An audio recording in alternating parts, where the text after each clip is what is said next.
Welcome in your e-learning class 5, Science, Chapter 2. So, we are continuing growing plants.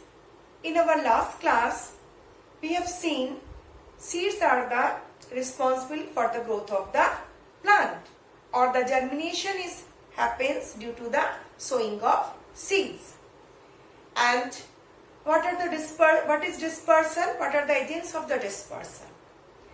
Well, is it plants always grow from seed, or some other ways are there also which can grow new plant?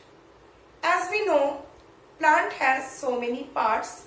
The part which grows inside the soil, that is called the root part or the root system. And the parts which are on the ground on which we can see, this is called the shoot system. Within this shoot system, we can see so many parts are there, branches are there, buds are there, flowers are there, and flower ultimately changes into fruits, and within this fruit seeds are there, which when they are being sown, they changes into new plant. But there are some other ways by which we can grow some plants. So what are these ways and what are this is called? What is the name of this type of method? So a part of the seeds, when the plants or the new plants are growing from some other part of the plant, that process is called propagation, or the propagation of vegetative part, or you can say this is vegetative propagation. Their vegetative parts are root, stem, leaves. So now we will explore, or now we will see how the plants grow from these parts also. First of all, we will take root, or the which plants grow from their root.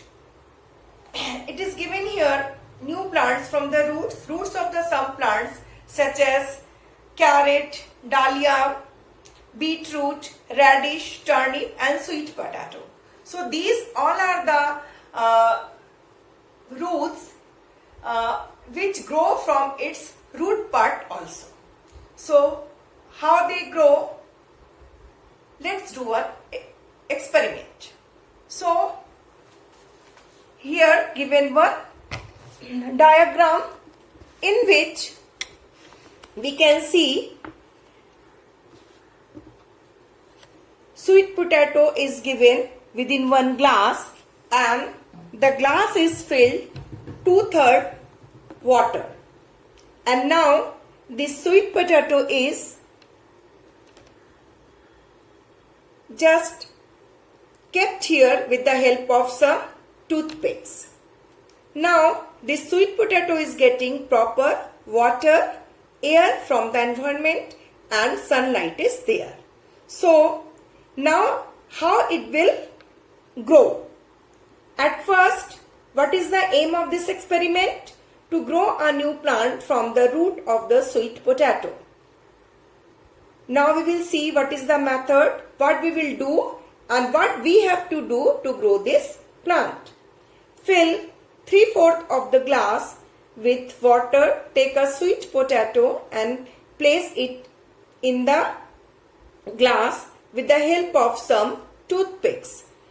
Keep the glass in an open space so that it can get fresh air and sunlight. So we have made this type of experimental setup where sweet potato is here, water is here, and this sweet potato is getting proper air and sunlight, and water is also there.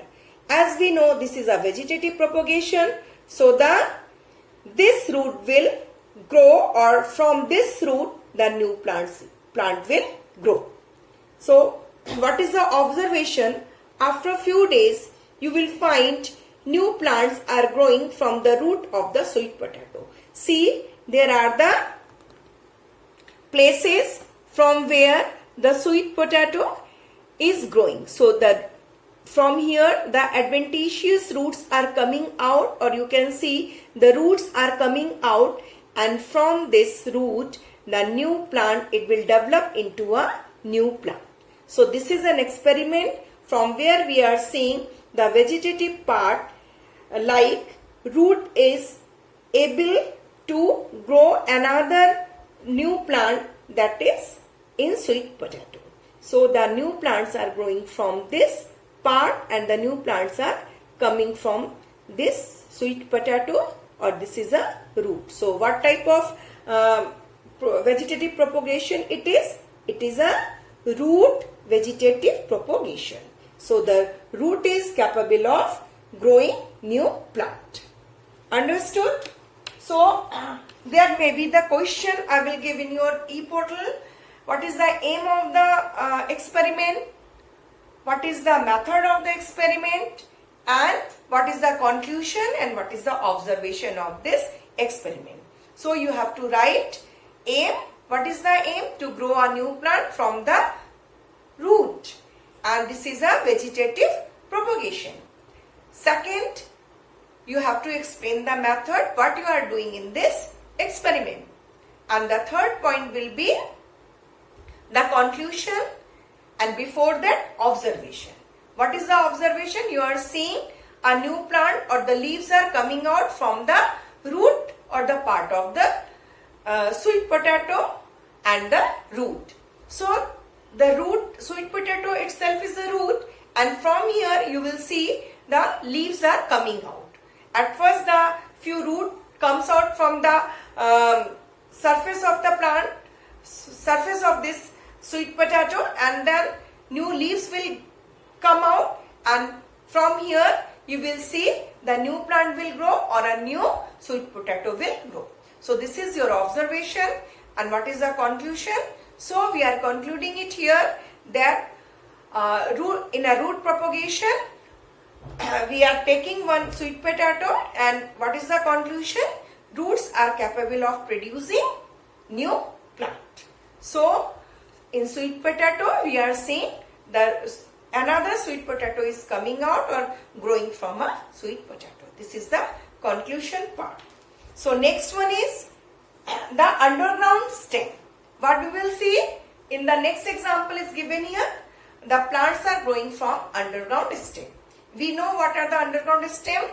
Potato is there. Now onions are there. Ginger is there, and we are seeing, we can see, if we see one potato, there are some small black colors patches we can see on the potato surface. So what are they?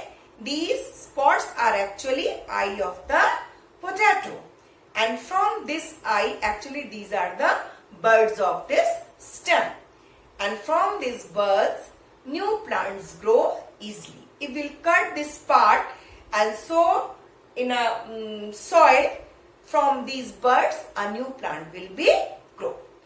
So this is a what kind of propagation? This is a underground stem propagation, or you can say in this vegetative propagation we are growing plant from the stem. So this is underground stem. Now the buds, see the picture or this diagram is given here. This is potato, and these black color eyes are here. These are actually buds of the potato, and from these buds you will see at first root will come out, or the root system will grow, and from this root system, after the development of the root system, new plant will grow from the upper part or plumule part.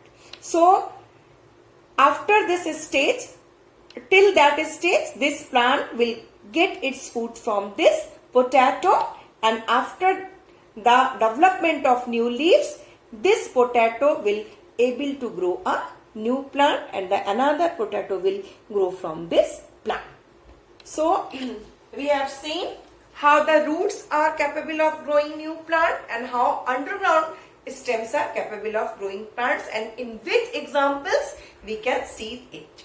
So the next two examples I'll take in another class, on my next class. Till that, you just careful and Be at your home and read your books and examples carefully. Goodbye.